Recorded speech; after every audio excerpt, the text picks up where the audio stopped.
మాకు ఐకెట్ president. Okay.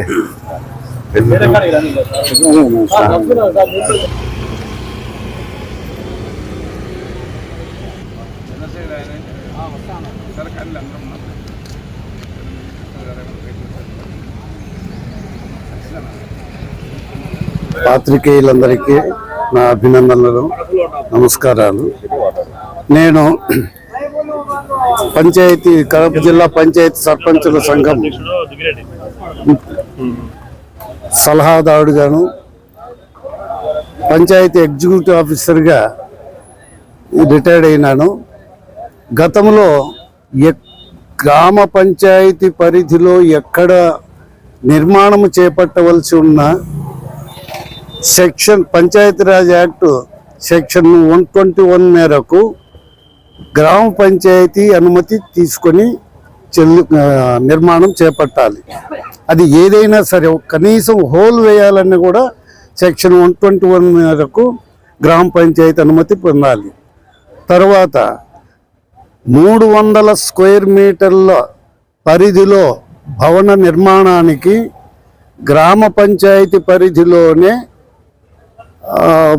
నిర్మాణం చేపట్టి గ్రామ పంచాయతీ అనుమతి తీసుకొనవలసి ఉన్నది. అయితే దాని urban development authority GO number 443 మేరకు సెక్షన్ 121 మేరకు గ్రామ పంచాయతీలకు అధికారం. కానీ 300 స్క్వేర్ మీటర్లు కూడా సర్పంచులకు కానీ పంచాయతీకి కానీ అనుమతి అవసరము లేదు అని అందరూ, దాదాపు జిల్లాలోని పంచాయతీ కార్యదర్శులందరూ వారి స్వయంగానే పంచాయతీకి తెలియకుండానే అనుమతులు ఇస్తూ ఉన్నారు. మరియు కమర్షియల్ బిల్డింగ్కు కూడా రెసిడెన్షియల్ బిల్డింగ్ అని ప్లాన్ తీసుకొని కమర్షియల్ బిల్డింగ్లు కట్టినా కూడా చూడనట్లు వ్యవహరిస్తున్నా ఉండడం వల్ల గ్రామ పంచాయతీకి అపారమైన నష్టం జరుగుతూ ఉంది. పైన గ్రామ పంచాయతీకి కానీ గ్రామ పంచాయతీ సర్పంచులకు కూడా ఎటువంటి విలువ లేకుండా పోతుంది.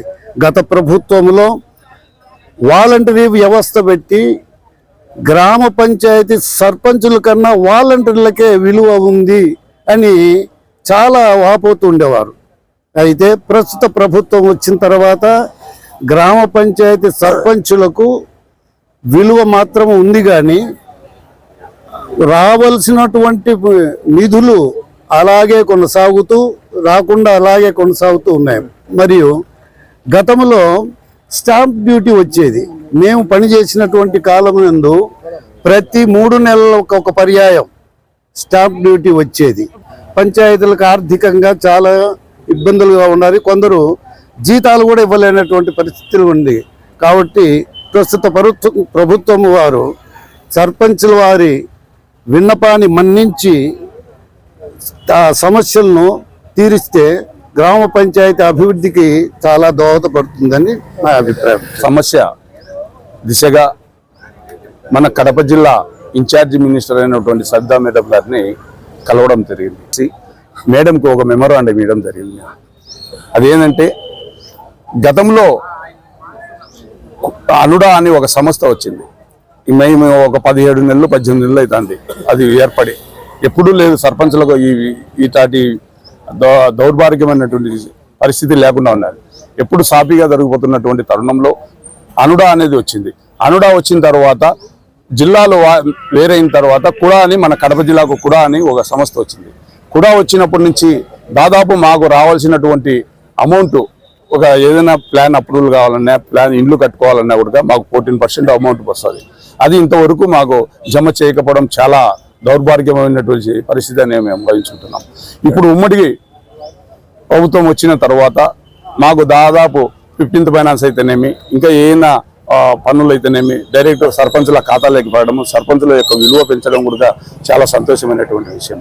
ఇదే కాదు, కుడాకు సంబంధించినటువంటి మేము అడుగుతున్నాము గౌరవనీయులు వైస్ చైర్మన్ జాయింట్ కలెక్టర్ గారిని, మేడం మాకు తెలియకోకుండానే సర్పంచులకు కానీ పంచాయతీలకు కానీ తెలియకోకుండానే వాళ్ళ ఇష్టానుసారం లేఅవుట్లు వేయడము, పంచాయతీ అప్రూవల్ వేయడము, పంచాయతీకి తెలియకోకుండా వాళ్ళు ఇస్తే ప్లాన్ అప్రూవల్ ఇవ్వడం అనేది చాలా దౌర్భాగ్యమైనటువంటి స్థితి. ఎందుకంటే తెల్లవారు లేచినాముంటే సర్పంచులను అడుగుతారు ఏదైనా సమస్య వస్తే, ఒక లైట్లు కానీ ఒక రోడ్లు కానీ ఏదైనా వచ్చినా కానీ అడుగుతారు. మాకు తెలియకోకుండానే, మా అనుమతి లేకోకుండానే, పంచాయతీ రెజల్యూషన్ లేకోకుండానే వాళ్ళ ఇష్టానుసారము ప్లాన్ అప్రూవల్ ఇవ్వడము మాకు చాలా సర్పంచులకు అందరికీ చాలా బాధాకరమైనటువంటి విషయం. ఇలాగే జరిగితే మేము మొత్తం జిల్లా అంతా సర్పంచులమంతా కూర్చొని తీవ్రంగా ఆలోచన చేయాల్సినటువంటి పరిస్థితి వస్తుంది. అదే కాదు, స్టాంపు డ్యూటీ ఉంది, రిజిస్ట్రేషన్ ఫీజులు మా పంచాయతీలకు జమ కావాల్సినది ఉంది. దాదాపు 18 నెలలు 19 నెలలు అయింది. ఈ ఉమ్మడి గవర్నమెంట్ వచ్చిన తర్వాత మాకు దాదాపు 4 నెలలు ఏమో పడినట్టుంది. మాకు అమౌంట్ 2 విడతలుగా పడింది.